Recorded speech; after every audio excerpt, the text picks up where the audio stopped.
Recently, I was asked how am so well informed. They were sort of saying to me, "You're always one of the most well informed people I know, and always have something interesting to say about things that are happening in the world." And they were asking me, "How do you say so well informed?" And I didn't have a good answer for them at the time because I don't really read the news. I don't go to any news sites frequently to see what's happening in the news.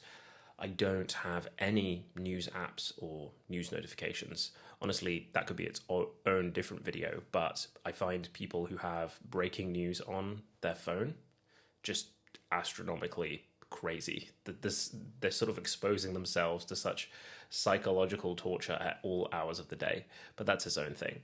So, how do I seem well informed?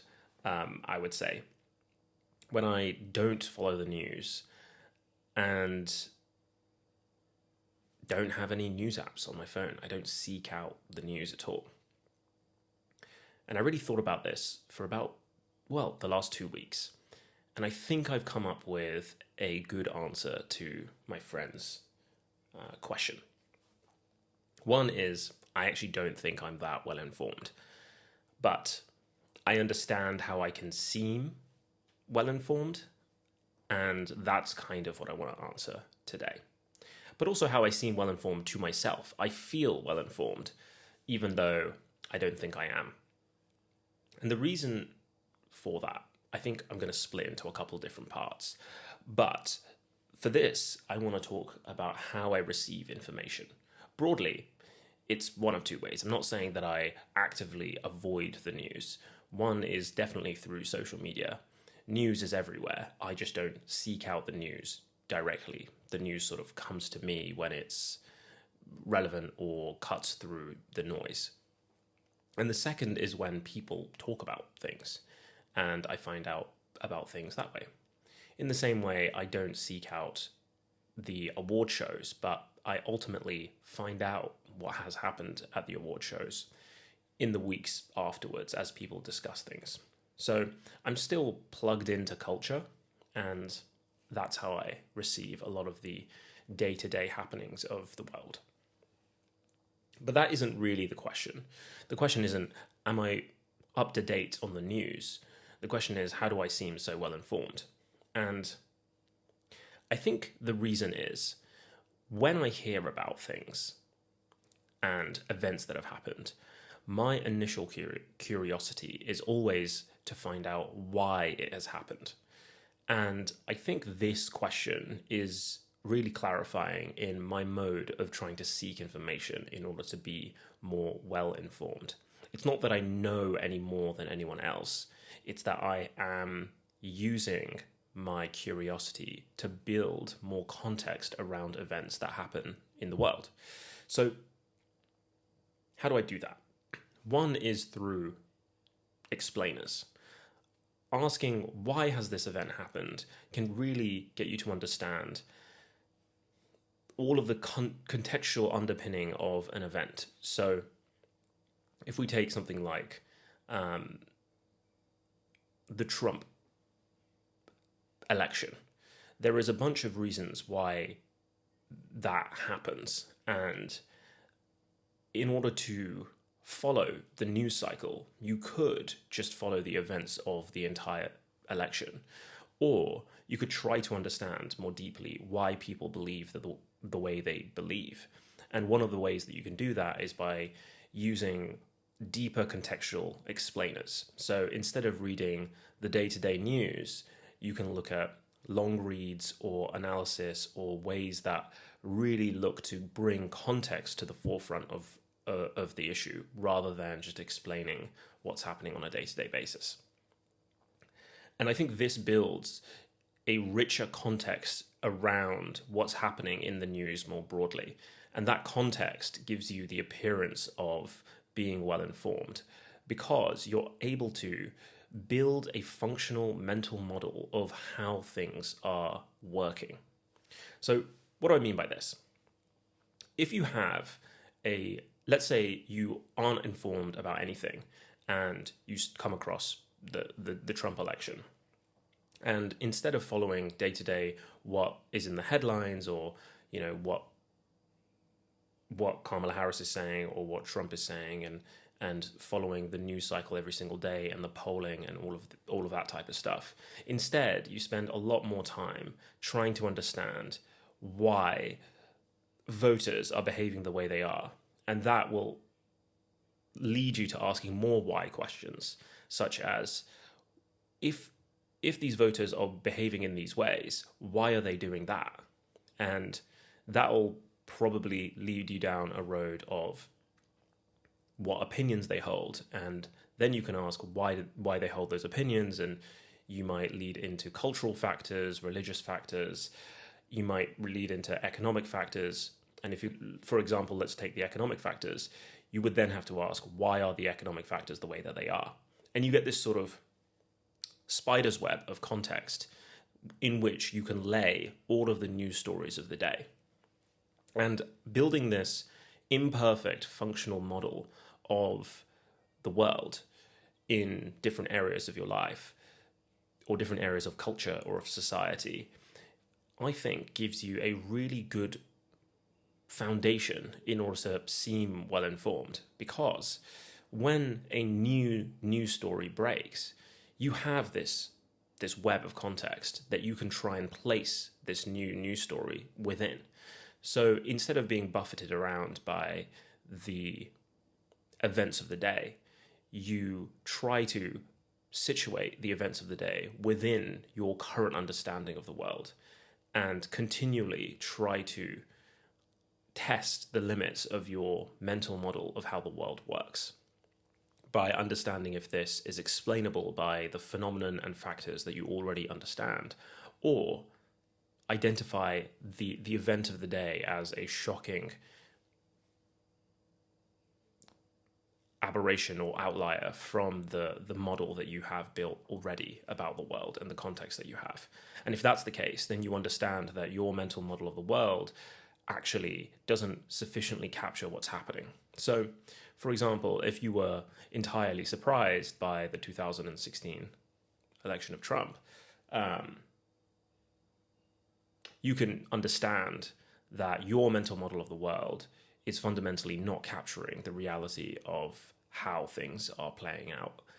And that is a moment of reckoning for you, and a signal that you aren't as well informed as you might expect. But that gives you the opportunity to learn, in the same way I talked about in the video yesterday, where identifying the failure gives you an ability to then learn about more things in the world that can build a clearer mental model for you to understand things through. And I think because of all of this, I don't necessarily worry about my level of informedness about the goings-on of news, because I am more interested in building an understanding of the world that can capture new news stories as they break.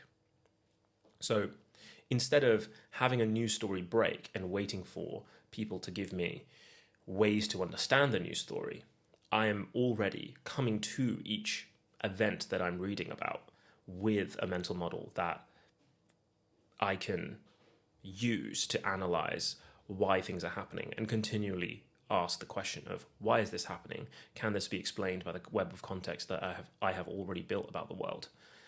And part of that is doing slower learning. And I don't mean slower learning that's harder, really, because I think asking the why question instead of the what question, instead of what is going on, you ask, why has this happened?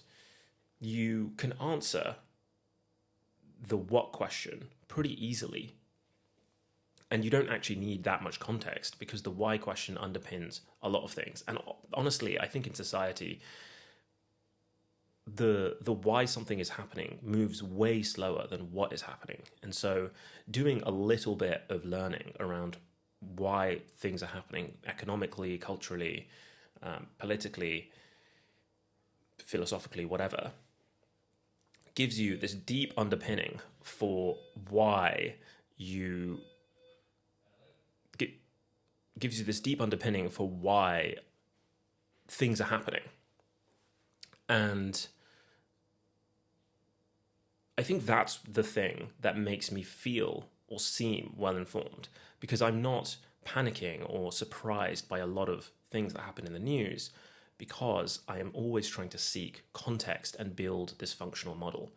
And a lot of the ways that I do that is through interviews with experts in an effort to understand how they are explaining things with the context that they have. And I'm sort of like taking a little bit of that context and trying to synthesize it in my own brain and in my own model. And also looking at reading books, which generally are a lot more researched and a lot more in-depth. But also, I am able to then take that model and do the analysis myself. The model itself becomes a way for me to apply the context onto every piece of news. And that gives me a map to navigate different issues that I see in the news. There are some limitations to this idea. One being, once you've built a mental model, the model can start to seek correlations where they aren't there. And always asking the question of, can this be explained by the context that I have, can lead you down a path where everything sort of becomes self-referential and all of the explanations for events start to point towards the model that you have built. This is kind of how conspiracy theorists form. Everything leads back to the earth is flat or whatever. And so it's always important to be open to challenging your model. In fact, challenging the model becomes the main task to test whether or not your context is coherent. And the model seeking a correlation becomes a risk that you need to always be thinking about. But interrogating your model and seeking out ways that your context and the context you have and the ways that you understand that context are failing is an incredible way to learn and also to sharpen your own ability to critically analyze your own thinking. And that skill improving becomes a really, really important part of feeling informed and also having a really sharp ability to navigate context and new information like you get with the news. I think this is why people can have really clear-eyed and perceptive responses to breaking news, such as politicians and experts, in an instant, rather than needing a ton of time to really understand how they feel about different things. So that's my how to be well-informed the lazy way TED Talk, I guess.